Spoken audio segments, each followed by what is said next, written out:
Bismillahirrahmanirrahim. Assalamualaikum warahmatullahi wabarakatuh.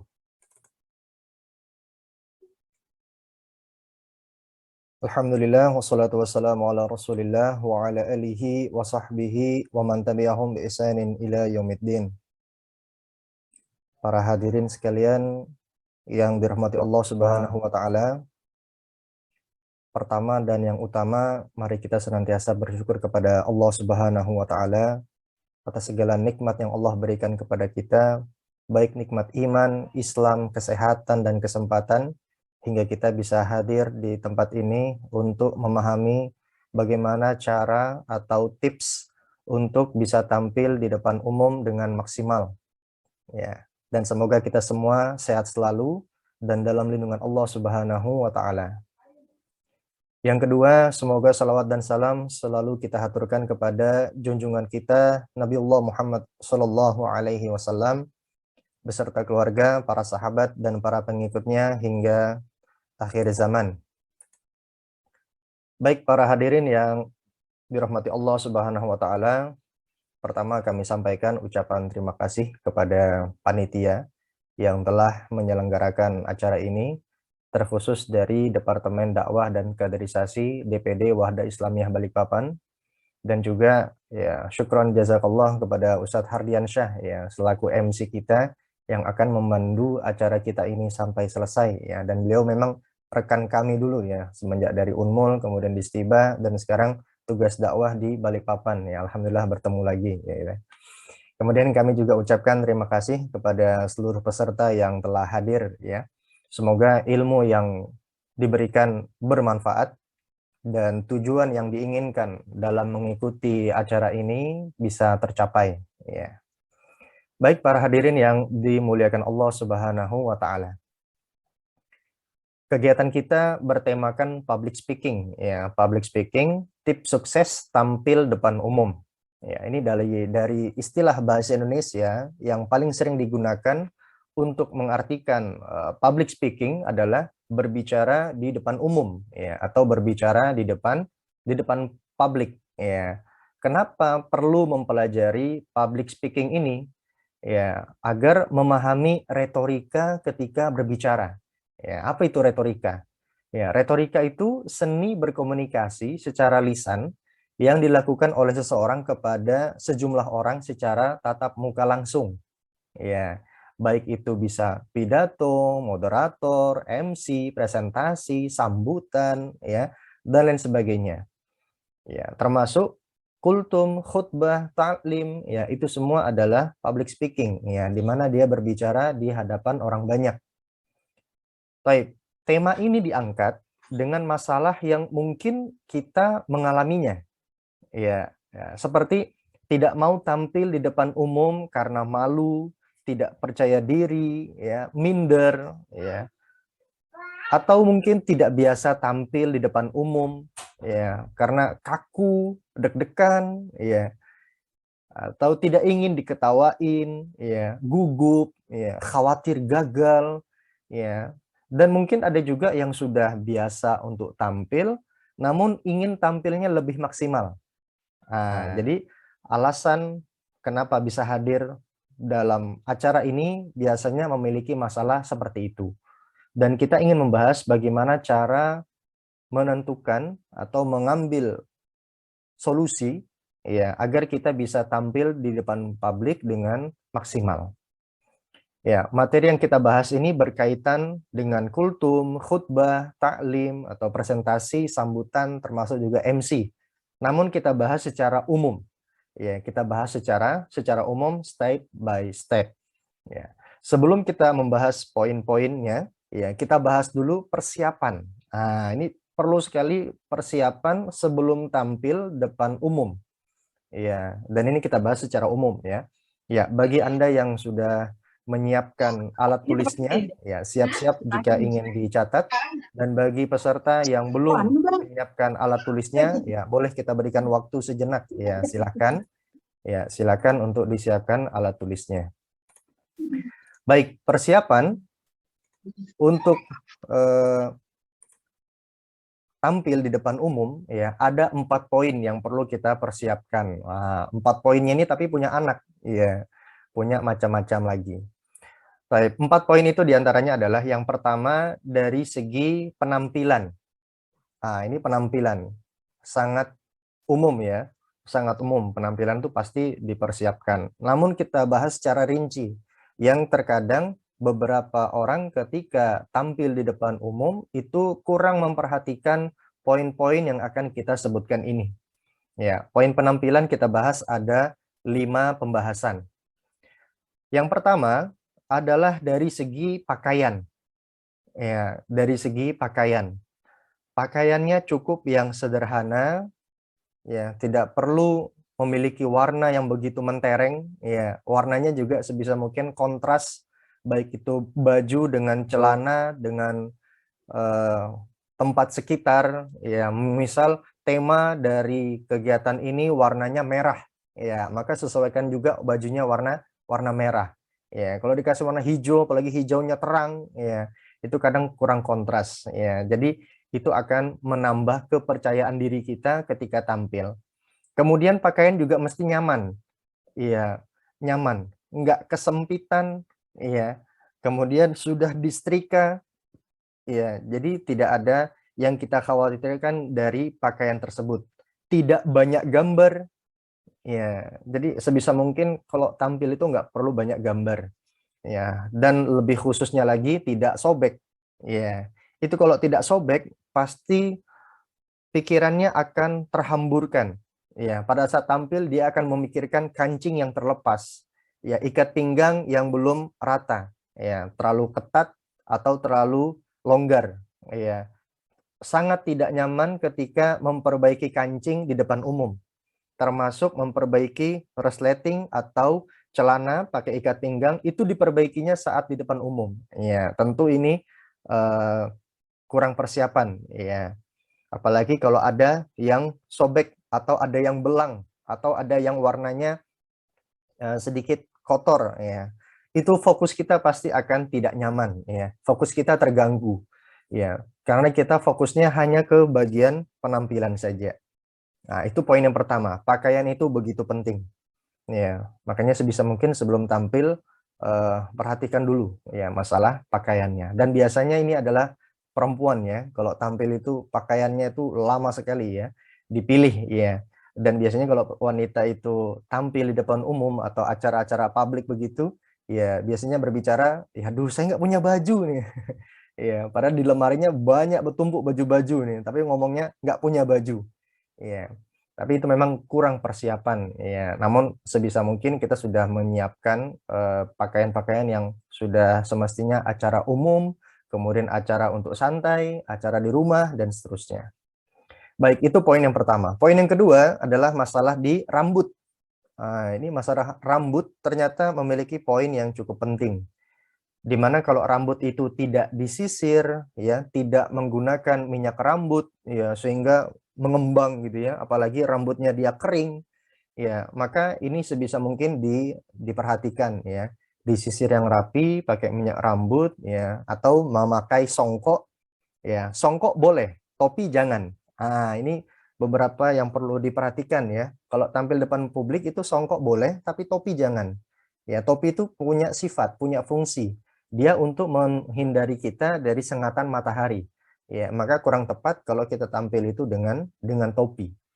Adapun yang ikat rambutnya yang panjang, ya itu bisa diikat, ya, dirapikan, tidak terurai ke sana kemari. Ya, nanti malah kita sibuk dengan rambut kita, ya, sibuk dengan rambut kita, ya. Termasuk dulu pernah ada sebuah video, ya, yang menampilkan Presiden Indonesia dengan rambutnya yang belum rapi, ya, atau tidak rapi, ya, ditegur oleh Ibu Presiden, ya, tidak fokus jadinya, ya. Kita para penonton pun akhirnya tidak fokus kepada apa yang disampaikan oleh beliau, ya, karena kita fokus melihat bagaimana reaksi seorang ibu negara memperbaiki rambut suaminya, gitu ya.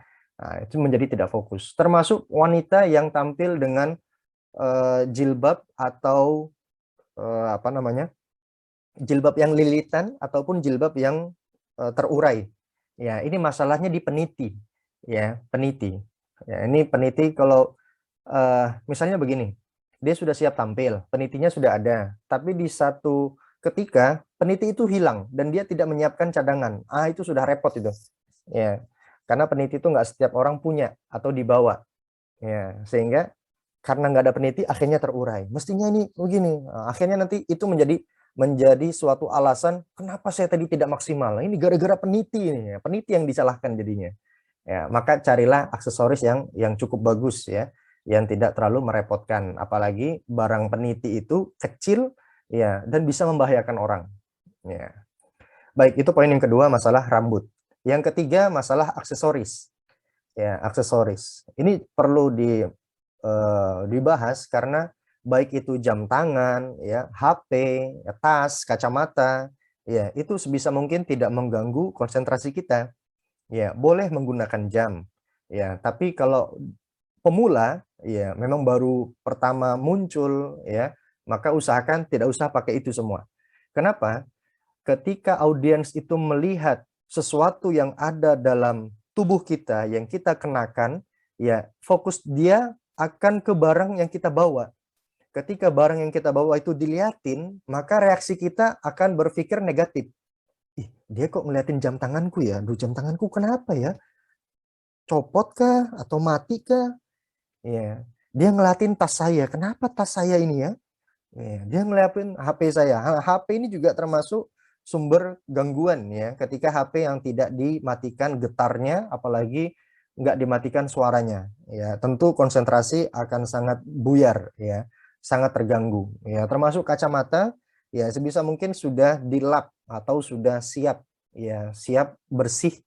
Ya, sehingga ketika tampil itu bukan ada bercak ya atau bekas terkena sesuatu ya sehingga mengganggu penglihatan kita. Ya, jadi aksesoris itu perlu dibahas. Kalau dia tidak penting sebaiknya tinggalkan. Ya. Oh, saya mau pakai jam tangan lah biar keren ya. Kalau dia kebutuhannya hanya keren, sebaiknya tinggalkan. Tapi kalau jam tangan sebagai kebutuhan, memang dia sudah terbiasa dengan jam tangan, maka silakan. Sehingga orang melihat jam tangannya akan biasa saja. Ya, tapi kalau dia aksesoris, pertama kali juga dia pakai jam tangan, apalagi jam tangannya baru, udah, ya seakan-akan ya apa tangannya akan suka bergoyang gitu ya. Ya, baik itu yang ketiga masalah aksesoris. Yang keempat masalah perhiasan. Ya, ini tentunya untuk wanita ya. Kalau laki-laki, insya Allah tidak ada ya. Ya, jadi ini perhiasan, baik itu cincin, gelang, kalung, ya tidak perlu ditonjolkan. Ya, tidak perlu ditonjolkan. Ya, sama seperti yang aksesoris tadi, kalaupun merasa nyaman dengan barang tersebut, silahkan. Ya, tapi merasa tidak nyaman, apalagi khawatir mengganggu konsentrasi, sebaiknya ditinggalkan.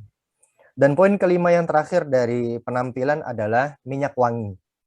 Ya, simple tapi begitu banyak makna di dalamnya. Tidak semua orang menyiapkan minyak wangi ketika tampil di depan publik.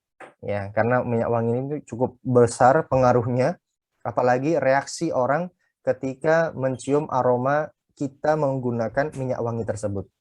Ya, apalagi kalau minyak wanginya itu punya ciri khas. Ya, minyak wangi ini hanya dipakai oleh si A, ya, oleh si Fulan. Ya, sehingga kalau kita mencium aroma di tempat yang lain, kita akan aroma beliau di tempat lain, maka kita pasti akan teringat dengan orang itu. Ya, jadi teringat, ya, terngiang-ngiang gitu ya. Ya, baik itu poin yang kelima yang mesti dipersiapkan masalah minyak wangi. Tentu setiap orang, tiap pribadi punya persiapannya masing-masing. Ya, namun 5 hal ini dari kami yang bisa kita sampaikan, yang bisa kita bahas bahwa 5 hal ini perlu diperhatikan sebelum tampil. Itu poin pertama dari segi penampilan. Yang kedua dari segi kesiapan materi. Ya, tentu orang yang tidak memiliki kesiapan materi ya itu beda dengan orang yang sudah memiliki kesiapan materi. Ya, sudah siap atau belum, itu sangat berpengaruh. Kesiapan materi ini cenderung kepada metode ketika menyampaikan materi tersebut. Biasa diklasifikasikan menjadi 4 hal. Ya, apa saja 4 hal itu? Yang pertama adalah spontanitas. Ya, spontanitas. Tiba-tiba diminta untuk menjadi pemberi sambutan. Tiba-tiba diminta untuk mengisi kultum. Ya, tiba-tiba ya, jadi secara spontanitas. Ya, di mana dia tidak melakukan persiapan, ya, tidak membuat naskah tertulis, ya, dan ini biasanya untuk orang-orang yang tampil mendadak, ya. Nah, orang yang tampil dengan spontanitas ini biasanya juga akan dipengaruhi kepada panitia atau orang yang menunjuk, ya, orang yang menunjuk pemateri tersebut. Ya, tidak mungkin pemateri itu menunjuk orang yang memang belum terbiasa tampil di depan umum. Ya, jadi bagi Anda yang belum terbiasa tampil di depan umum, tidak perlu khawatir dengan spontanitas. Ya, karena orang lain akan menilai kita ini sudah terbiasa tampil di depan umum atau tidak. Ya, jadi nggak perlu dikhawatirkan dengan itu. Namun dengan mengetahui bagaimana tata cara, persiapan dan segala macam, ya maka suatu saat ketika diminta untuk metode spontanitas ini kita lebih siap, ya, lebih sigap. Ya, bahkan kita diminta untuk sambutan atau tidak, ya, kita diminta untuk melakukan penyampaian-penyampaian sebagai kalimat pembuka dan seterusnya, ya, maka dia akan mempersiapkan dari awal. Ya, contoh Anda yang mungkin sudah pernah mengisi khutbah Jumat, ya, maka di salah satu masjid ketika Anda sholat Jumat di sana, tentu Anda sudah punya bekal, ya, sudah punya bekal sebagai bahan cadangan. Sekiranya sang khotib berhalangan, ya, maka kita siap untuk menggantikan khotib tersebut. Nah, ini kan secara spontanitas, ya. Dan spontanitas itu tidak mungkin kita ditunjuk sedangkan kita sendiri belum pernah menjadi khotib sebelumnya. Ya, jadi untuk Anda yang belum terbiasa tampil di depan umum, tidak perlu khawatir dengan spontanitas ini. Yang kedua adalah metode naskah.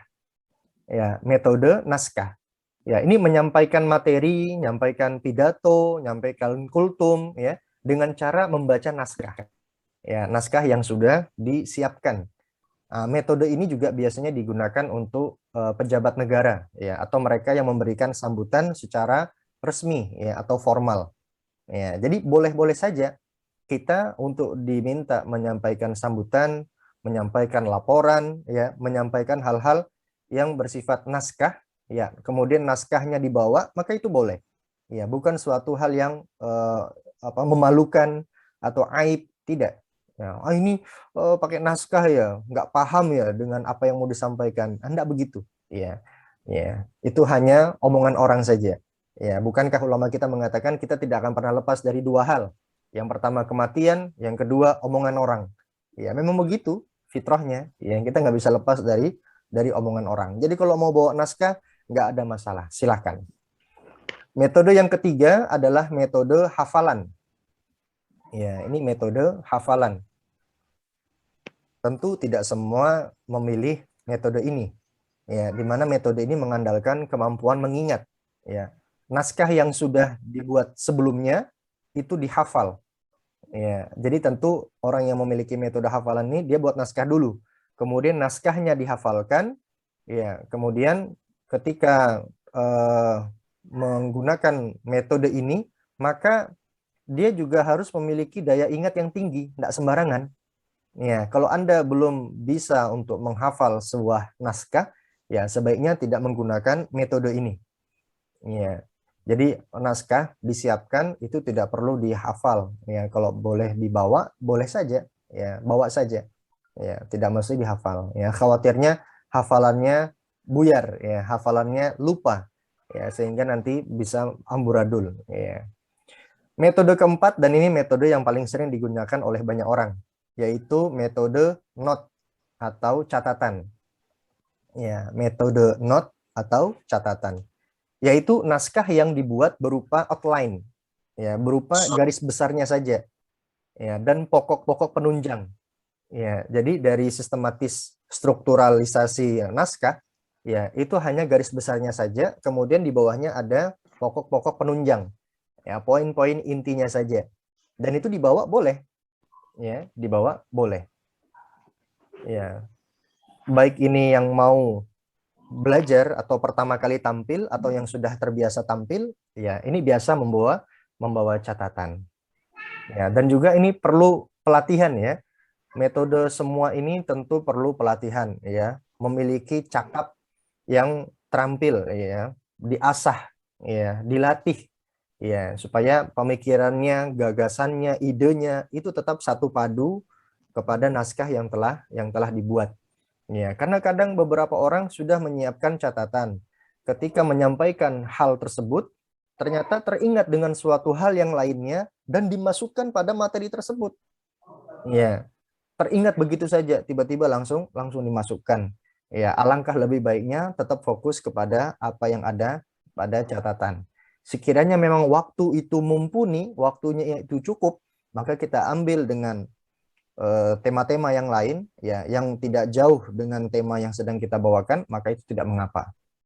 Ya, jadi ini 4 metode ya. Bukan Bisa, apa? bisa dipersiapkan, dipilih mana yang cocok dengan kepribadiannya kita. Mau itu spontanitas, mau itu naskah, hafalan, atau note. Ya, note atau catatan tadi. Ya, dan kalau memang belum pernah tampil di depan umum sebelumnya, maka buatkanlah naskah itu dan praktekkan di depan cermin. Ya, praktekkan saja di depan cermin. Ya, praktek bagaimana cara menyampaikan ini secara formal, secara resmi, ya, secara santai, tidak gugup, ya, ya, disampaikan, dilatih. Ya, ini juga menjadi salah satu penyebab di mana ketika seseorang membuat naskah begitu indahnya, begitu strukturnya, ya, begitu enak dibaca, namun ketika disampaikan itu tidak serta-merta sesuai dengan teks yang ada pada naskah. Ya. Jadi dia sudah nyusun rapi, namun ketika materi itu disampaikan ya dengan nada yang kurang tepat, kemudian masih banyak artikulasinya dan seterusnya, akhirnya tidak nyaman untuk didengar. Ya, maka perlu sekali yang namanya tampil dulu di depan cermin atau semacam murojaah, ya, semacam diulang-ulang dulu materinya. Ya, supaya ketika menyampaikan materi ini mulut sudah terbiasa mengucapkan dengan jelas kata-kata yang tercantum pada naskah tersebut. Ya, ini sama halnya juga dengan imam masjid misalnya, ya. Imam sholat fardu misalnya, baik itu maghrib, isya atau subuh. Ya, sebelum dia menjadi imam, ya tentu beberapa imam mengawalinya dengan murojaah terlebih dahulu. Ya, meskipun nanti yang akan dibaca surah At-Tin, misalnya surah At-Tin, dia sudah hafal sekali. Namun sebelum dia tampil menjadi imam, tetap saja dia perlu memurojaah lagi wattini wazaitun waturi sinin. Jadi tetap ada persiapan, tetap ada murojaah. Ya, persiapan itu penting. Jangan sampai meremehkan. Ya, di mana dia meremehkan sesuatu, ya itu sifatnya menjadi sombong. Ya, meremehkan sesuatu menjadi sombong. Ya, hal-hal kecil itu tetap perlu diperhatikan. Baik, itu dari segi kesiapan materi. Ya, jadi 4 poin ya yang mau kita bahas. Pertama tadi penampilan, yang kedua kesiapan materi. Ya, ada 4 metode, silakan dipilih mau yang mana. Dan kita masuk ke poin yang ketiga. Poin ketiga yang perlu kita perhatikan sebelum tampil, yaitu tepat waktu. Ya, hadir tepat waktu. Ya, hadir tepat waktu, datang lebih awal, tidak terburu-buru, ya, tentu ini akan membuat kita lebih nyaman. Ya, kalau tidak terburu-buru. Ya, kalau dia terburu-buru apalagi sampai berlari-lari, ya, tiba di tempat nanti kehausan, kemudian berkeringat, ya, tentu sudah tidak fokus lagi. Ya, sudah tidak fokus lagi. Dan sesuatu yang terburu-buru itu sangat tidak maksimal. Ya, biasa orang kalau yang terburu-buru itu ada saja yang tertinggal. Ya, ada saja yang tertinggal. Ya, bukankah Nabi mengatakan al-ajalah minasyaiton, ya, terburu-buru itu datangnya dari syaiton, ya. Makanya hadir beberapa menit sebelum kita tampil, ya, itu lebih nyaman. Baik, itu yang ketiga, poin yang perlu diperhatikan dari segi waktu. Yang keempat, ya, poin terakhir sebelum kita tampil adalah kesiapan mental. Kesiapan mental ini perlu kita bahas, perlu kita sampaikan, karena tidak semua orang siap pada saat sebelum naik ke atas panggung misalnya, atau ke atas podium. Tapi ketika sudah waktu gilirannya, sudah aku nggak siap nah, yang lain aja sudah. Ya, padahal dia sudah berusaha, sudah menyiapkan naskah, ya, persiapan semuanya sudah ada, tapi pas mau maju ke depan, ini kok orangnya banyak betul. Ini orangnya pejabat semua ini. Nggak usah lah, yang lain aja, yang lain aja. Ya, akhirnya mentalnya sudah jatuh duluan ketika melihat audiens, ya, ketika melihat peserta yang hadir. Ya, maka ini perlu kita bahas. Yang pertama adalah yakinkan pada diri pribadi bahwa saya bisa. Nah, katakan dalam pribadi saja bahwa saya bisa. Ya, untuk apa saya berlatih berhari-hari? Ya, untuk apa saya buatkan naskah? Ya, untuk apa saya mungkin ada yang bergadang? Ya, demi menyiapkan ini. Terus tiba-tiba saya batalin. Ya, dan belum tentu ada orang lain yang siap menggantikan saya. Ya, maka katakan pada diri pribadi bahwa saya bisa. Motivasi diri, ya. Kemudian yakinkan dengan penuh percaya diri, ya, dibawa santai, ya.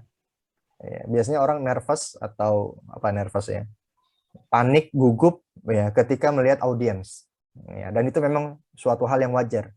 Ya, dia sudah siap matang ya, tapi ketika ketemu dengan audiensnya yang masya Allah ya, ya ternyata ini para pejabat, para ilmuwan, intelektual ya, jangan sampai apa yang saya sampaikan ini mereka sudah tahu semua. Ya, tidak perlu khawatir. Ya, bahkan ada yang mengatakan saya di sini berdiri seakan-akan mengajari buaya untuk berenang. Nah, paham ya maksudnya ya? Ya, ini pernah tersampaikan dalam sebuah sambutan. Ya, karena melihat ini semua para penuntut ilmu, ya, para ulama, ya, sampai beliau mengatakan, ya, saya di sini seakan mengajari buaya untuk berenang. Ya, artinya semua orang sudah tahu ilmu yang kita berikan. Ya, namun karena memang amanah yang diberikan kepada kita, kemudian kita sudah menyiapkan dengan susah payah, ya, tetap saja sampaikan saja. Ya, meskipun orang itu sudah tahu, ya, kita tidak memperdulikan ini sudah tahu atau tidak. Ya, tapi qulil haq walau murran, ya, sampaikan walau itu pahit atau balighu anni walau ayat, sampaikan dariku walau satu ayat, ya, dan seterusnya. Apa saja yang bisa dijadikan motivasi maka bawakan dalam diri masing-masing. Ya, bahwa saya bisa. Itu yang pertama. Yang kedua adalah tarik napas. Nah, ini sebuah teknik ya. Ini paling sering disampaikan oleh para pakar psikolog ya untuk menghilangkan nervous, gugup, kaku. Ya, maka tarik nafas dalam-dalam dan katakan Bismillah. Nah, kita umat Islam ya dianjurkan untuk mengucapkan Bismillah untuk melakukan segala aktivitas ya, termasuk yang disampaikan oleh moderator kita tadi ya, Ustaz Hardiansyah ya, begitu besar makna Bismillah ya dalam aktivitas kita sehari-hari. Tarik nafas yang dalam, Bismillah, saya bisa. Nah, kemudian tampil. Yang ketiga, kesiapan mental berikutnya adalah siapkan air putih. Nah, ini tidak semua orang menyiapkan ya, namun ini penting. Ya, minumlah air putih karena belum tentu pada saat kita menyampaikan dengan waktu durasi yang lama, apalagi dengan semangat yang menggebu-gebu, ya kadang tenggorokan ini serak. Maka minumlah air putih terlebih dahulu. Ya, kalau perlu kita yang memang siapkan dari rumah. Ya, belum tentu panitia itu sudah menyiapkan. Ya, jadi siapkan dari rumah nggak ada masalah. Ya, air putih, ya bukan air yang lain. Baik, berikutnya adalah yang keempat. Ya, tidak perlu lagi membuka naskah.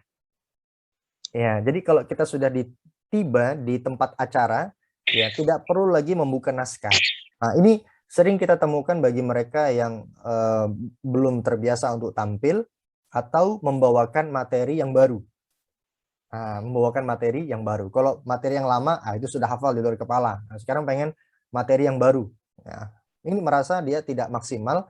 Akhirnya pada saat tiba di tempat kegiatan tersebut, ya dia masih membuka naskah. Nah, ini sesuatu yang tidak diperlukan sebenarnya. Ya, tidak perlu membuka naskah lagi.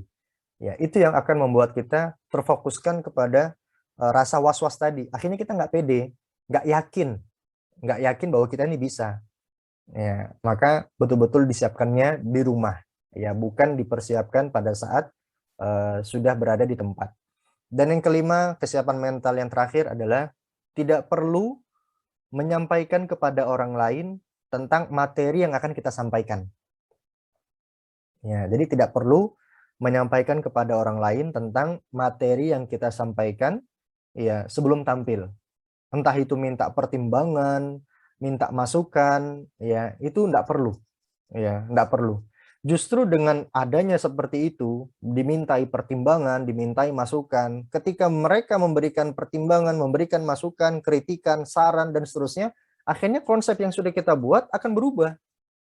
Ya, konsep yang kita buat telah berubah. Dan itu akan membuat pembicara semakin kacau ketika dia tampil. Kalau mau minta pertimbangan, itu jauh-jauh sebelum tampil. Ya, pada saat penyusunan naskah, barulah dia minta kepada orang lain untuk memberikan masukan, kritikan, saran, dan seterusnya. Baik para hadirin yang dirahmati Allah Subhanahu wa taala, ya. Jadi itu poin pembahasan kita yang pertama tentang 4 poin yang perlu diperhatikan sebelum tampil. Ya, ini sebelum tampil. Jadi ada sebelum, ada sesudah. Ada yang perlu diperhatikan, ada yang perlu dihindari. Nah, gitu. Baik, itu 4 poin yang perlu diperhatikan. Sekarang 4 poin yang perlu dihindari. Ya, tadi 4 poin yang perlu diperhatikan.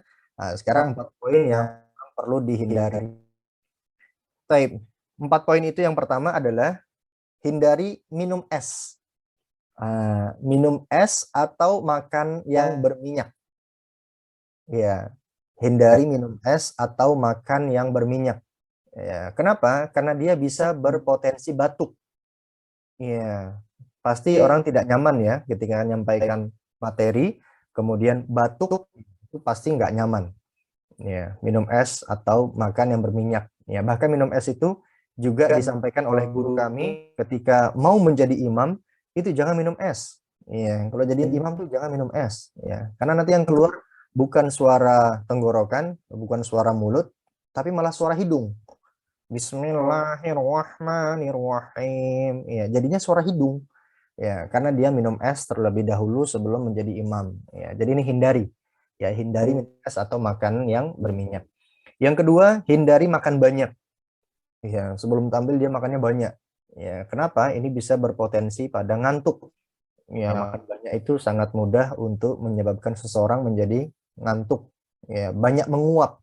Ya, masa lagi ngisi sambutan ya, lagi ngisi MC ya.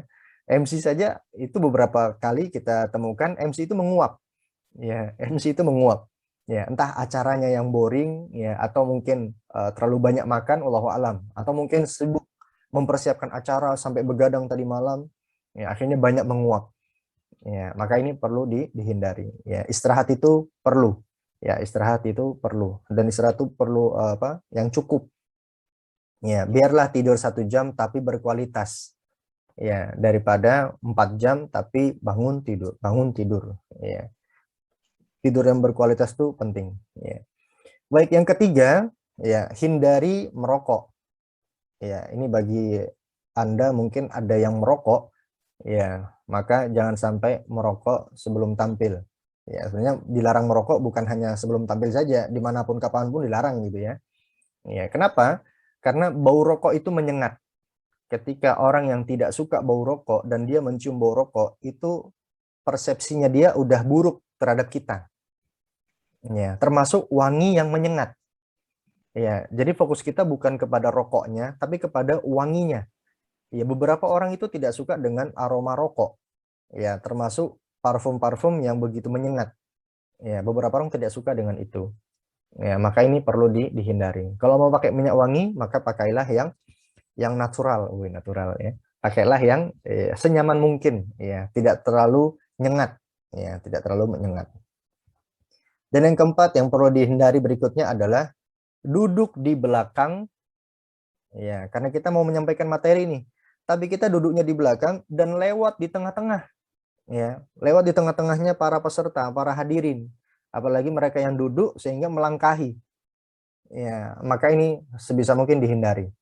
Ya, tentu kalau kita sudah diberikan jadwal untuk memberikan sambutan, ya, memberikan kalimat-kalimat pembuka seperti kultum dan seterusnya, maka kita sudah memposisikan diri di mana kita akan duduk. Ya, bukan duduk yang paling belakang.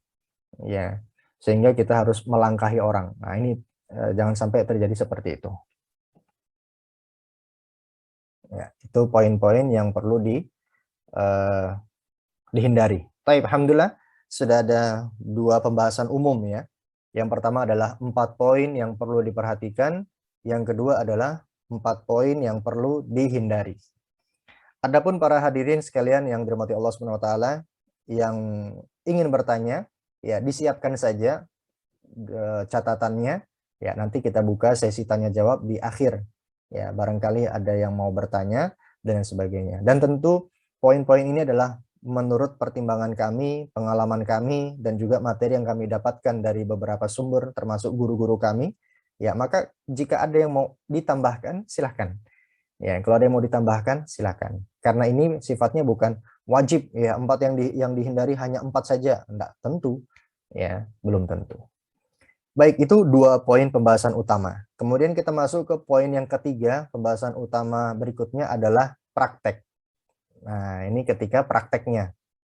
Ya, kalau itu kan tadi sebelum ya, sebelum tampil, ya. 4 hal yang perlu diperhatikan sebelum tampil, 4 hal yang dihindari, kemudian ini prakteknya. Praktek ini cukup banyak pembahasannya, ya, dan kita sampaikan secara garis besar gitu ya. Yang pertama adalah dari teknik vokal, ya, teknik vokal. Ya, ini dari segi praktek ya.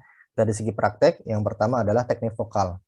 Ada 5 hal yang perlu disampaikan, dibahas, dipahami baik-baik tentang teknik vokal. Yang pertama adalah intonasi. Ya, intonasi itu adalah seni bicara di mana kapan dia harus intonasinya bertanya, kapan dia intonasinya membuat pernyataan, ya, kapan dia bisa menirukan dalam sebuah dialog, dalam sebuah drama, ya, sehingga kita para pendengar, para audiens itu ketika mendengar dengan intonasi yang tepat, ya, kita mudah, para peserta itu akan mudah terarahkan dengan logika berpikir kita. Kalau nadanya tepat, ya, intonasinya tepat. Ya, intonasi bukan volume ya, bukan tinggi rendahnya nada, itu belajar kesenian gitu ya. Intonasi di sini adalah kapan dia pernyataan, kapan dia pertanyaan. Ya, contoh misalnya sebuah kalimat yang bertuliskan hati-hati di jalan. Ya, kalimatnya hati-hati di jalan. Kalau intonasinya begini, hati-hati di jalan ya, hati-hati di jalan. Ya, maka itu adalah sebuah doa, ya, sebuah harapan. Semoga kamu baik-baik saja, ya, tiba di rumah dengan selamat, ya. Hati-hati ya. Ya. Beda dengan intonasinya seperti ini. Hati-hati ya. Ini sifatnya jadi mengancam. Oh, kamu ya, hati-hati ya. Sama kalimatnya ya. Hati-hati ya di jalan. Ya. Hati-hati ya di jalan. Ini seakan-akan sudah membuat mengecam gitu ya, atau ancaman ya. Hati-hati nanti banjir, ya, hati-hati nanti di jalan, bannya bocor, ya, hati-hati di jalan. Ya, jadi intonasi itu akan membuat peserta nyaman dengan apa yang kita sampaikan berdasarkan intonasi tadi. Intonasi yang tepat akan memudahkan audiens berpikir secara logis. Yang kedua adalah artikulasi. Ya, teknik vokal yang kedua adalah artikulasi, yaitu kita akan memilih kata-kata yang kita rinciannya begitu umum. Ya, maksudnya begini, kita menyampaikan kepada audiens dengan kata-kata yang jarang dipahami oleh sebagian orang, termasuk pada audiens tersebut. Ya. Secara terminologi, apa ini terminologi? Ya, tidak semua orang paham dengan itu. Ya. Persepsi saya adalah seperti ini. Tidak semua orang paham apa itu persepsi. Ya. Bagaimana jika Anda menyampaikan sambutan dengan durasi 2 jam? Ya, durasi, apa itu durasi? Apalagi anak-anak gitu ya. Kita yang mungkin ada yang diantara kita sebagai guru, ya, nyampaikan kepada anak-anak, ya, pengerti bahasa-bahasa yang memang masih membutuhkan penjelasan. Ya, maka sampaikanlah itu tanpa menggunakan sebuah kata yang mesti dijelaskan kembali. Ya, jadi sampaikan to the point saja. Ya, beda dengan kalau kita bertemu dengan para intelektual, ya, para pengamat, para peneliti. Ya, memang bahasa-bahasa yang digunakan adalah bahasa akademik. Ya, maka itu monggo silahkan. Ya, maka sesuaikan bahasa kita kepada para audiens. Termasuk kata yang multitafsir. ya bisa diterjemahkan dengan ini, bisa juga diartikan sebagai ini. Ya, itu dihindari. Ya, hindari dengan multi tafsir. Type yang ketiga adalah kecepatan. Ya, teknik vokal yang ketiga adalah kecepatan. Ya, ada sebagian orang yang kalau berbicara itu maunya cepat. Ya, ketika khutbah, ketika kultum, ya maunya cepat, gitu. Mumpung apa yang disampaikan semuanya ada di kepala. Ya, ya. Dan itu biasanya orang yang menggunakan kecepatan ini adalah mereka yang menggunakan metode hafalan tadi. Ya, karena dia hafal, akhirnya disampaikan semuanya, gitu. Ya, disampaikan dengan cepat. Ya, kenapa mesti cepat? Bukankah disampaikan lebih santai, lebih ringan? Itu jauh lebih mudah. Ya, dan kita boleh saja mengambil materi yang lain selama temanya masih nyambung, ya, diambil saja, tidak mengapa. Ya, jadi ya tidak terlalu cepat dan tidak juga terlalu lambat. Ya, memikirkan sesuatu lama sekali. Ya, apalagi sampai mengatakan kepada audiens, itu apa sih namanya itu? Apa itu? Itu sudah kurang kurang bagus ya dilihat. Ya, kalau memang tidak tahu siapa dia, apa itu, tidak perlu dibahas. Ya, sesuatu yang belum kita bisa pastikan sebaiknya tidak perlu disampaikan. Artinya kita belum memahami konsep itu. Ya, dalam sebuah kisah, kisahnya itu seperti ini, kejadiannya seperti ini dan seterusnya. Nah, ini namanya, siapa ya namanya? Aduh, ada yang tahu nggak kisah ini? Iya, akhirnya kita dinilai kita kurang persiapan. Kalau memang kita ingin mengambil materi itu, maka perlu kita pastikan ya bahwa kita memahami konsep itu secara matang. Ya, kalaupun memang kita khawatir itu dengan adanya tersendat atau adanya ketidakpahaman atau ketidaktahuan kita dengan beberapa poin yang berkaitan dengan cerita tersebut, ya sebaiknya ditinggalkan ceritanya. Ya. Ya, atau bisa juga kita sampaikan bahwa karena ini kisahnya begitu unik, menarik, penting, maka ini disampaikan tanpa harus disebutkan orangnya. Ya, itu tidak mengapa. Ya, tidak mengapa. Ada dulu salah seorang pemuda kejadiannya seperti ini. Nah, itu lebih bagus. Ya, tidak perlu disebutkan nama, tidak apa-apa. Ya, tidak perlu kita bertanya kepada audiens untuk melanjutkan kisah kita. Nah, gitu. Makanya sampaikan memiliki kecepatan yang stabil ya, nggak cepat nggak juga terlalu lambat. Yang keempat adalah volume suara. Nah, ini beda ya dengan intonasi. Kalau intonasi tadi gaya bahasa kapan dia disampaikan dengan nada tertentu. Kalau volume suara itu tinggi rendahnya. Ya, kapan dia suaranya naik, ya, kapan dia suaranya turun. Ya, maka ini perlu distabilkan. Justru dengan adanya volume suara naik, tinggi, turun ini, ya, ini akan menggugah suasana. Ya, kapan dia harus berbicara di depan umum dengan suara yang tinggi, ya, kapan dia suara yang rendah. Ya. Dan ini beberapa pemateri kadang sudah menjadi ciri khas. Ya. Misalnya dia di bagian pertama, di bagian pembuka, ya, dia dengan nada yang santai. Ya, nanti ketika masuk materi inti ya atau refnya gitu ya, nah itu dengan nada yang begitu bergejolak ya, kita misalnya seperti itu gitu ya. Ya, jadi memahami kapan suara itu disampaikan dengan nada tinggi, dengan nada rendah itu juga perlu. Nah, makanya tadi disampaikan bahwa sebelum kita tampil ada baiknya kita tampil dulu di depan cermin ya untuk menyampaikan berapa kecepatan kita ketika berbicara, berapa menit. Ya, teksnya sudah dibuat ketika ini disampaikan berapa menit. Ya, termasuk nada yang disampaikan volumenya tinggi atau rendah. Ya, makanya itu perlu. Ya, perlu kita memahami tentang teknik vokal. Dan yang terakhir yang kelima adalah kejelasan saat berbicara. Ya, jadi ketika berbicara ya tentu bicara kita jelas.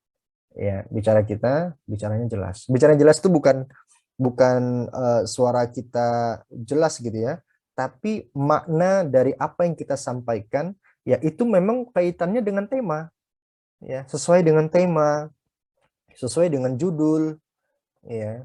Ini kok enggak jelas sih yang ditemakan apa, yang dibahas apa. Nah, Ya, jadi bukan hanya sekedar jelas ketika berbicara, tapi antar sambung menyambungnya dengan tema, dengan tujuan diadakan acaranya itu, ya maka itu perlu diperhatikan. Baik, jadi praktek yang pertama kita lihat dari segi teknik vokal. Ya, teknik vokal. Type. Praktek yang kedua, kita tinjau dari segi bahasa tubuh. Nah, ini bahasa tubuh cukup menarik ya, karena bahasa tubuh ini cukup mempengaruhi audiens untuk memahami apa yang disampaikan. Ya. Ya, jadi bahasa tubuh ini sebagai pertanda ya bahwa seseorang itu ketika membawakan sebuah acara atau sebagai pembicara itu menguasai suasana yang ada. Ya, tidak grogi ya. Kemudian tangan kanan, tangan kiri ini boleh dimainkan. Ya, boleh dimainkan. Nah, untuk Anda yang sebagai pemula ya dan belum pernah tampil di depan umum sebelumnya, cobalah Anda berdiri tegap dengan tidak melakukan apa-apa. Ya. Ini adalah salah satu upaya, salah satu pembiasaan ya bahwa menjadi orang yang diam itu sulit-sulit gampang. Ya, tidak semua orang bisa. Kalau dia berdiri, ada saja yang dia lakukan, ada saja yang dia kerjakan. Ya, disuruh berdiri, entah dia kacak pinggang, entah dia istirahat di tempat, entah dia hanya berdiri pada satu kaki, maksudnya bertumpu ya, bertumpu dengan satu kaki. Ya, sehingga perlu yang namanya belajar berdiri ya untuk tidak melakukan apa-apa. Ya, beda dengan sholat ya. Kalau sholat kan ada yang dilakukan. Ya, ada ibadah di situ, ada yang diucapkan. Ya, namun di sini yang dimaksud adalah bagaimana berdiri. Bisa nggak sih kita ini berdiri dengan tidak melakukan apa-apa? Ya, ini ternyata sebagian orang kesulitan. Ya, kesulitan. Selalu ada saja yang dia kerjakan. Bahkan ketika memegang mic misalnya ya, memegang mic, ini tangannya ini nggak bisa diam, ya, nggak bisa diam. Ya, ada saja orang-orang yang seperti itu. Ya, maka perlu yang namanya pembelajaran sebelum tampil, ya, membiasakan diri untuk tidak banyak bergerak, ya, tidak banyak bergerak. Nah, ini dari segi bahasa tubuh. Nah, dari bahasa tubuh ini maka ada hal-hal yang perlu dilakukan. Yang pertama adalah mencari tempat yang tepat ketika berdiri. Nah, cari dulu tempatnya yang tepat. Ya, kita cari tempat yang tepat ketika berdiri. Karena berdiri di depan publik itu tidak mesti di tengah-tengah. Ya, enggak mesti. Ya, boleh jadi tengah-tengah malah digunakan untuk proyektor. Ya, atau tengah-tengahnya dibuat spanduk. Ya, jadi tempat tengah itu bukan menentukan posisi yang tepat. Ya, posisi yang tepat adalah posisi di mana dilihat oleh orang sebanyak mungkin. Nah, itu adalah posisi yang tepat. Ya, posisi yang bisa dilihat oleh banyak orang. Nah, mau dia sebelah kanan, mau sebelah kiri, intinya dia bisa dilihat oleh banyak orang. Apalagi kalau bisa di syuting, ya apa di syuting maksudnya kameranya menjurus langsung kepada pemateri. Ya, itu malah lebih enak. Ya, dimanapun posisi kita akan tersyutingkan. Nah, itu lebih mantap. Ya, namun itu biasanya acara-acara besar, acara-acara pejabat negara, ya, atau acara-acara yang memang sifatnya resmi, ya, formal. Yang kedua adalah berdiri tegak. Nah, berdiri tegak. Ya, jangan membungkuk. Apalagi sampai bersandar di dinding. Ya, bersandar di dinding atau bahkan bersandar di meja. Ya, tangannya ditekuk begini. Ya, misalnya dia lagi membuat taklim, ya, atau membuat yang memang public speaking yang sifatnya duduk, kemudian membutuhkan meja. Ya, maka meja itu jadikanlah sebagai alat untuk penempatan materi, naskah atau laptop, ya, bukan tempat untuk bersandar. Ya, ini usahakan dihindari. Dan juga jangan berdirinya miring. Ya, berdiri miring itu maksudnya bertumpu pada satu kaki. Ya, maka berdirinya tegak. Nah, bagi Anda atau mungkin bagi kita ada yang memiliki masalah dengan tegaknya tubuh, ya itu boleh dilatih. Ya, boleh dilatih. Ada saja orang yang jalannya itu selalu bungkuk gitu ya. Ya, bungkuk bukan karena punggungnya, tapi bungkuk karena kepalanya gitu ya. Ya, dan ada juga mungkin yang bungkuk karena punggungnya. Ya, jadi tidak bersandar, kemudian berdirinya tegak ya.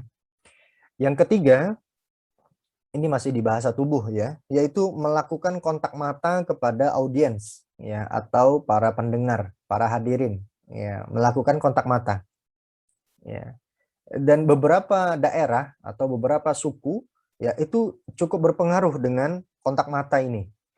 Ya, sebagian suku itu kalau kita tidak kontak mata langsung dengan dia, itu dianggapnya kita meremehkan.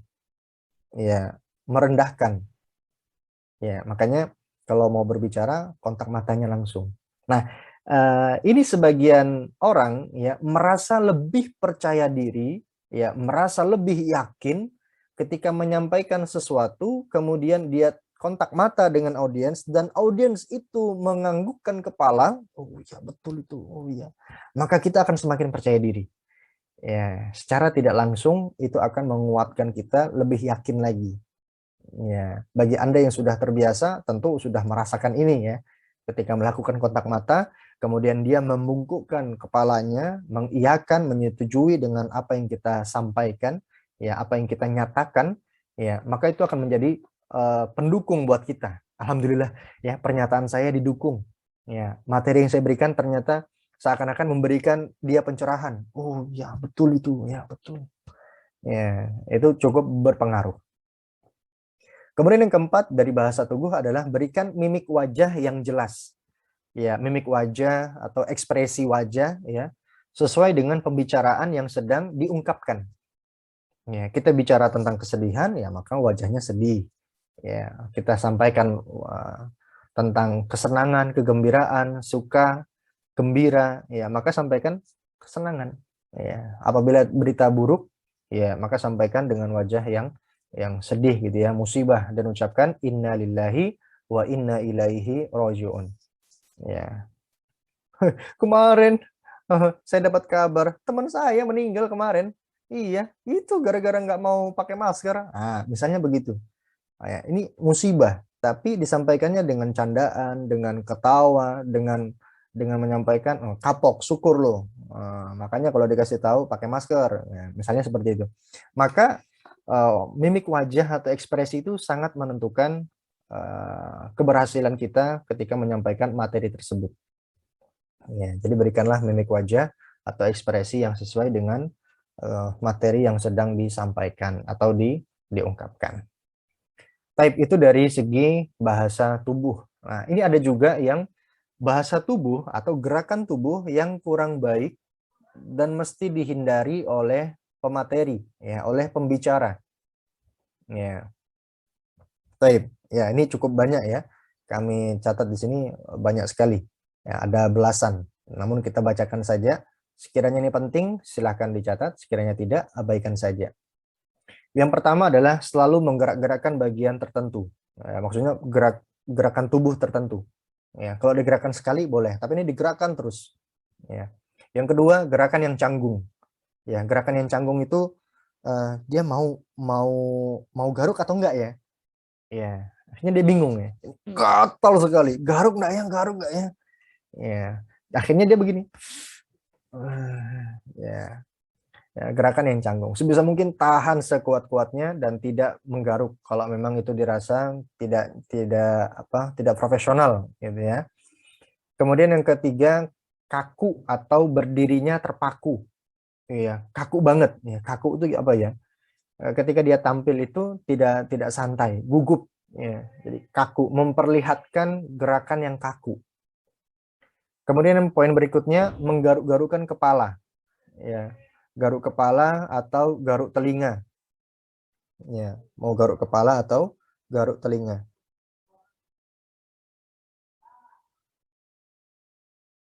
Ya, garuk-garuk kepala atau telinga. Kemudian merogoh-rogoh saku. Ya, maksudnya tangannya dimasukkan ke dalam saku. Nah, ini banyak dilakukan orang, namun merasa ini adalah sesuatu gerakan yang wajar. Tapi di satu sisi, audiens itu akan berpikiran yang lain. Oh, dia masukin tangannya di dalam saku. Itu kira-kira uangnya berapa ya? Itu kayaknya dia nahan kencing deh. mungkin dia gini-gini. Nah, akhirnya mereka akan berpersepsi yang lain-lain. Ya, maka ini perlu untuk dihindari. Ya, merogoh-rogoh saku atau memasukkan tangan ke dalam saku. Termasuk membawa uang receh. Nah, ini sebisa mungkin tidak perlu dibawa uang-uang receh itu. Ya, karena kalau dia menimbulkan suara cukup mengganggu. Kemudian memainkan pensil atau pulpen. Nah, biasanya untuk menyampaikan materi itu kan ada pulpen, ada pensil, alat tulis, dan seterusnya, itu dimain-mainkan. Ya. Termasuk memain-mainkan tangan ini juga ngaruh. Ya, tangannya diapain kah, sampai di apa? Dibunyikan gitu ya. Bunyi sana, bunyi sini, ya, sambil menyampaikan materi. Maka itu sebaiknya dihindari. Berikutnya memegang kerah baju. Ya. Uh, ya, atau diperbaiki. Ya, makanya diperbaiki itu sebelum tampil. Ya. Kemudian mengelus atau menyibak rambut terus-menerus. Dilus terus. Ya, ini rambutnya jatuh, diginikan lagi. Begini jatuh, beginikan lagi. Ya, akhirnya dia sibuk dengan menyibak rambut. Membaca dengan melihat teks terus-menerus. Ya, ini juga mestinya dihindari. Kalau dia baca teks namun semacam pidato, sekali baca kemudian lihatlah audiens. Ya, baca lagi, lihat audiens. Itu lebih bagus daripada dari awal sampai akhir ya baca semuanya. Ya, itu seakan-akan belum meresap, ya, belum meresap kepada audiens, ya. Akhirnya hanya masuk kanan keluar kiri.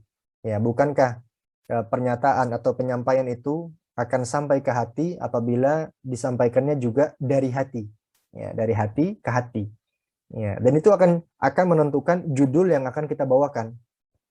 Misal ada yang mau memberikan materi kultum atau materi khutbah yang memang dia belum merasakan dari judul atau tema yang sedang dia bawakan. Keutamaan sabar. Nah, tapi dia sendiri orangnya nggak sabaran. Iya. Keutamaan berpuasa. Nah, dia sendiri jarang untuk berpuasa. Iya. Keutamaan membaca Al-Quran. Nah, dia sendiri jarang baca Quran. Ya, maka itu akan sangat berpengaruh kepada kesediaan para audiens untuk menerima itu. Ya. Kalau memang kita sudah melakukan Al-Quran itu dengan sering berinteraksi dengan Al-Quran, kemudian kita menyampaikan, mengajak kepada orang lain, ayo sama-sama kita berinteraksi dengan Al-Quran. Ya, mau dia membaca, mau dia menghafal, mentadabur, mengamalkan, sampai mengajarkan. Ya, akhirnya apa yang dia sampaikan itu meresap sampai ke dalam hati. Karena si pembicara juga melakukan hal yang sama. Itu seakan-akan Allah Subhanahu wa taala yang menggerakkan para hati audiens untuk menerima pernyataan tersebut. Oh iya, bagus ya. Ya, karena dia menyampaikan dari hati. Maka pilihlah sebuah tema, sebuah judul yang memang kita dasari kita bisa untuk memberikan materi tersebut. Ya, keutamaan syukur, ya maka kita banyak bersyukur. Ya, kita dulu yang bersyukur, ya kita dulu yang menerapkan sifat sabar, ya barulah kita menyampaikan kepada orang lain. Itu akan lebih bermakna. Baik, berikutnya adalah hal-hal yang perlu dihindari. Terlalu banyak melangkah, ya terlalu banyak melangkah atau berjalan mondar-mandir, ya termasuk juga terpaku di satu tempat, itu aja, ya lain kalau di podium ya ada mimbar, ya maka di satu tempat itu saja. Tapi kalau dia tidak ada mimbar, ya maka boleh dia mondar-mandir tapi nggak terlalu banyak, ya justru terpaku di satu tempat itu juga kurang nyaman, ya apalagi dia mengulang-ulang gerakan yang sama. Ya, dikit-dikit garuk telinga. Habis itu garuk telinga lagi. Habis itu telinga lagi. Ya, diulang-ulang. Ya, sebenarnya dia gatal nih. Ya, tapi ini berhenti gitu. Type ya. Kemudian yang berikutnya adalah tangan ditelengkupkan di belakang punggung. Ya, seperti istirahat di tempat. Ya, ini menandakan bahwa kita seakan-akan tidak memberikan respon yang positif gitu ya. Seakan-akan penyampaian yang disampaikan dengan posisi seperti ini posisi yang dianggap meremehkan. Ya, maka sebisa mungkin tangan itu di samping bukan di belakang. Ya, ditelengkupkan di belakang punggung. Ya, ini dihindari. Termasuk lengan disedekapkan. Ya, seperti ketika mau sholat gitu ya. Ya, baik para hadirin yang dirahmati Allah Subhanahu wa taala, ya, semacam kedinginan gitu ya. Ya, ini dihindari. Kemudian berkacak pinggang atau bertolak pinggang. Ya, ini dihindari. Kemudian meremas-remas tangan, ya, meremas-remas tangan, ya. Kemudian menghalangi sorotan LCD proyektor, ya, karena dia berlalu lalang, ya, atau seterusnya, ya, dan sebagainya. Ya, jadi gerakan tubuh, ya, itu cukup mempengaruhi keberhasilan kita ketika menyampaikan sebuah materi tadi, ya, baik dia kultum, MC, sambutan, dan seterusnya. Baik, ini kita bicara tentang kesimpulan. Ya, kesimpulan dari apa yang sudah kita bahas dari segi praktek. Ya, jadi kita bahas secara runtutan. Ya, ini prakteknya ya, secara umum prakteknya adalah seperti ini. Yang pertama adalah melakukan persiapan. Ya, persiapannya tadi ada banyak ya. Ada persiapan dari segi pakaian, kemudian dari segi naskah, ya, dari segi waktu, ya, itu diperhatikan. Kemudian, ya, jadi itu yang pertama ya. Jadi kalau mau melakukan public speaking, itu kita siapkan dulu persiapannya. Ya, baik itu persiapan pakaian, naskah, waktu, sebagaimana yang sudah kita sebutkan di awal. Yang kedua, salam, syukur, salawat. Ya, kita sebagai orang Islam, ya, patut bersyukur kepada Allah Subhanahu wa taala dan juga memberikan salawat kepada Nabi Shallallahu alaihi wasallam. Ya, sebagaimana Allah Subhanahu wa taala berfirman, "A'udzubillahi minasyaitonirrajim. Ya ayyuhalladzina amanu innallaha wa malaikatahu yusholluna 'alan nabi ya ayyuhalladzina amanu shollu 'alaihi wasallimu taslima." Ya, memang kita diperintahkan untuk bersolawat. Ya, jadi ketika membuka sebuah majelis, ya, memberikan salam, kemudian bersyukur dan juga sholawat kepada Nabi Shallallahu alaihi wasallam. Yang ketiga adalah penghormatan kepada para tamu. Ya, ini perlu dan sebagian orang meluputkan ini. Ya, sebagian orang kurang memperhatikan. Jadi tamu-tamu kehormatan, tamu-tamu yang memberikan pengaruh besar terhadap acara itu, maka sambutlah dia. Ya, makanya banyak kita temukan yang kami hormati, ya, ketua RT, yang kami hormati kepala lurah, ya, atau Pak Lurah dan seterusnya. Ya, sampaikan salam penghormatan. Ya, itu penting. Nggak bisa Kang, ayo nggak bisa. Ayo. Ya, dimatikan dulu mic-nya ya.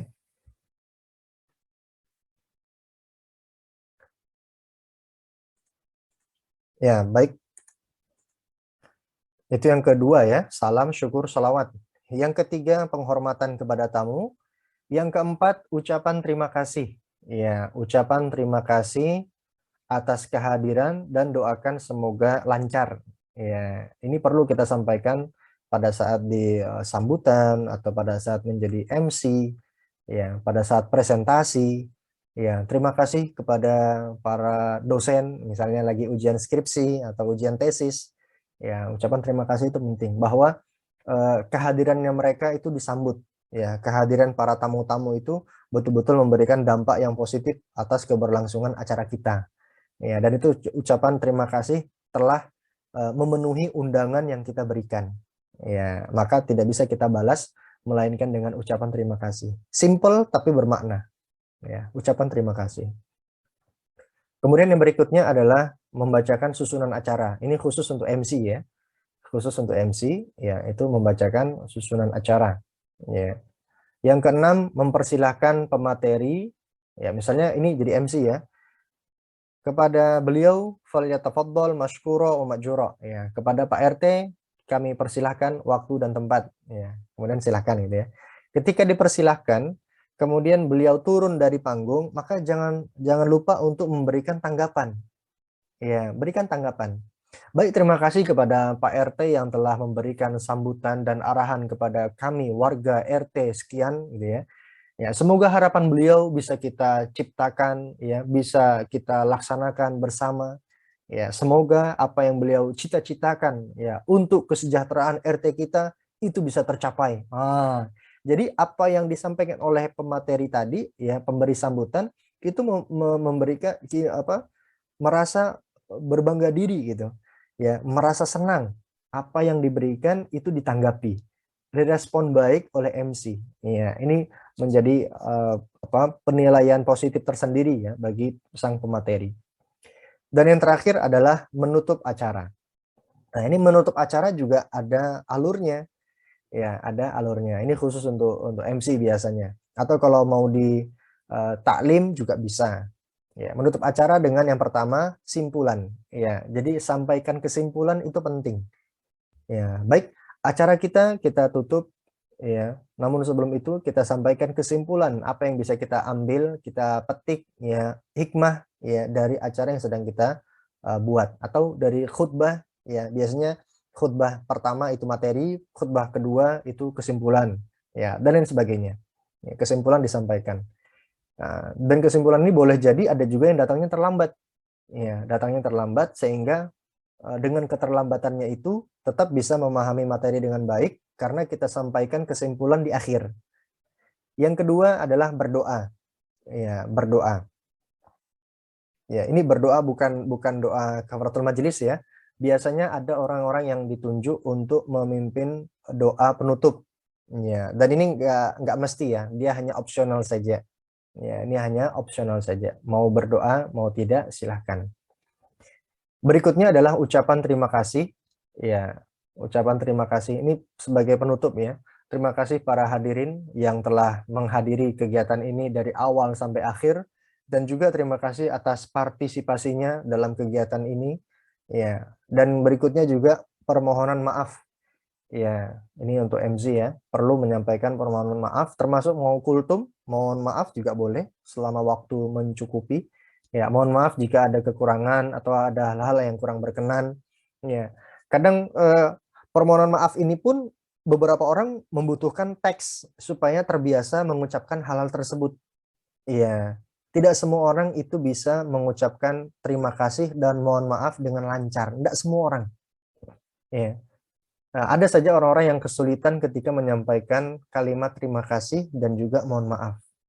Iya, maka ini perlu pembiasaan. Bahkan kalau perlu mohon maafnya itu dirangkai, dibuatkan deskripsi yang cukup dipahami.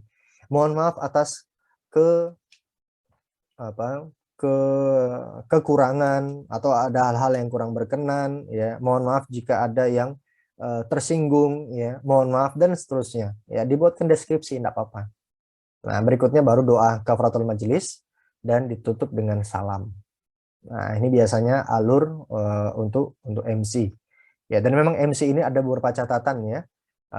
Ketika menyampaikan bahwa pemateri kita adalah fulan misalnya gitu ya. Nah, di depan fulan itu, di depan pemateri itu ada sebuah bingkisan makanan atau minuman. Ya, maka tentu MC inilah yang paling dekat kepada pemateri. Nah, pemateri itu tidak mungkin dia buka itu bingkisan kalau tidak dibukakan. Nah, ini perlu pelajaran buat MC terkhusus juga kepada panitia penyelenggara gitu ya. Di beberapa tempat atau di beberapa acara ketika mengundang pemateri disiapkan makanan tapi masih terbungkus.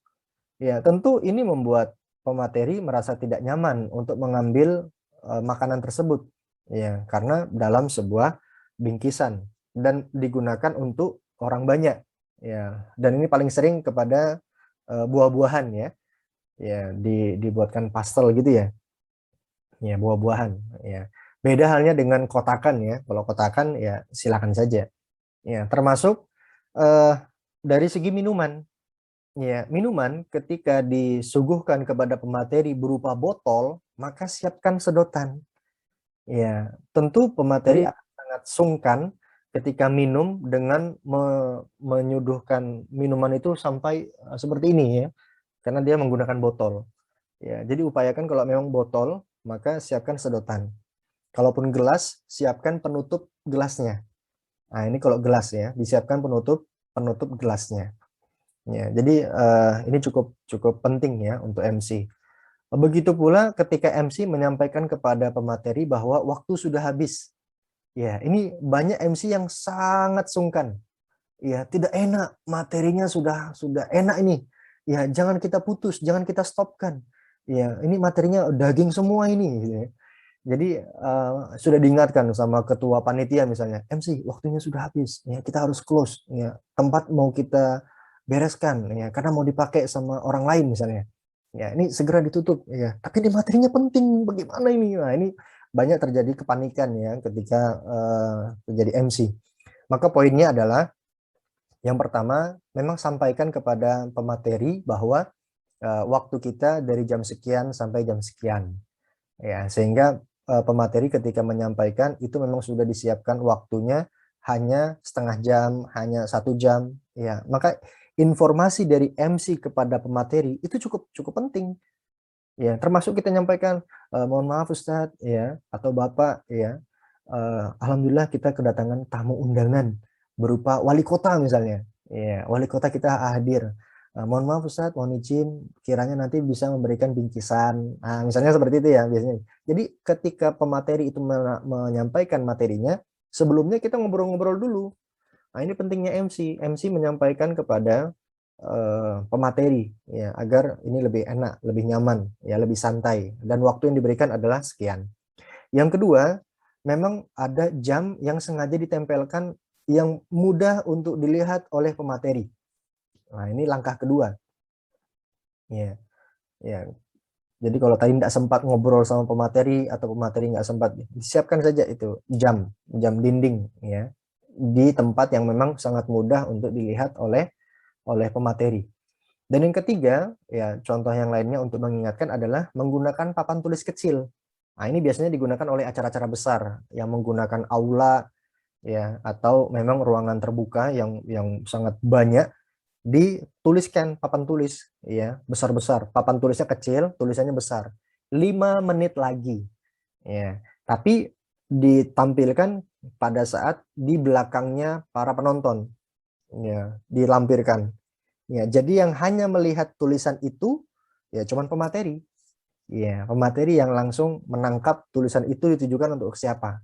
Ya, sehingga para audiens tidak terganggu dengan kita bisik-bisik kepada pemateri. Ustaz, materinya sudah habis. Ya, atau ada tulisan ya pakai kertas ya. Apa Ustaz, materinya 5 menit lagi. Ya, maka mudah-mudahan dengan materi yang kita berikan ini bisa lebih profesional gitu ya, lebih bisa menyikapi keadaan dan tentunya lebih banyak persiapan. Baik, mungkin itu dulu hadirin sekalian yang dirahmati Allah Subhanahu wa taala, beberapa hal yang perlu kami sampaikan, mudah-mudahan bermanfaat dan keinginan para peserta untuk hadir di sini mendapatkan hal yang diinginkan. Ya, apa yang diinginkan untuk hadir di sini tercapai.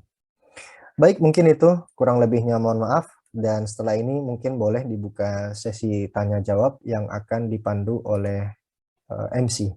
Demikian, syukran. Assalamualaikum warahmatullahi wabarakatuh.